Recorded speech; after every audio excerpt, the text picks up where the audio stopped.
Безнең телерадио компания Русфон Хайрия җәмгыяте белән берлектә авыру балаларга ярдәм акциясын дәвам итә. Бүген 4 айлык София Сутникованың тарихы. Кызның тумыштан уң аягы шалыш, аны дәваларга кирәк. Без сабыйга бергәләп ярдәм итә алабыз, хөрмәтле телевизор караучылар. Моның өчен 5542 номерына «Дети» сүзе белән СМС хәбәр җибәрүдә җитә. Бер хәбәрнең бәясе 75 сум.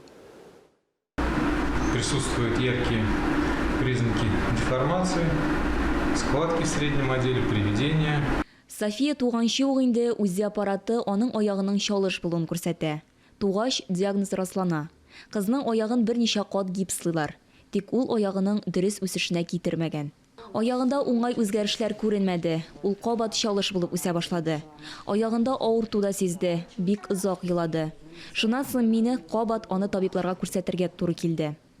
Аяк мускулларында, сөяк тукымасында, буыннарында үзгәрешләр барлыгы ачыкланган.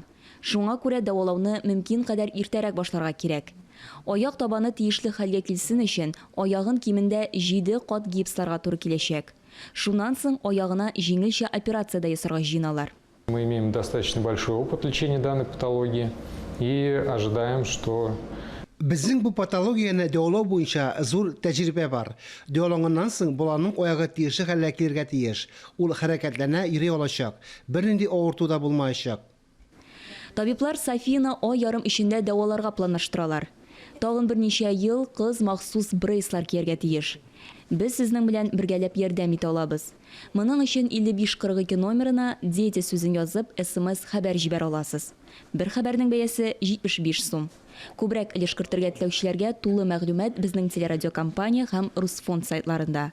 Айзилә Батырханова, Ралина Абрамова, Ринат Сахибгәрәев, Татарстан яңалыклары.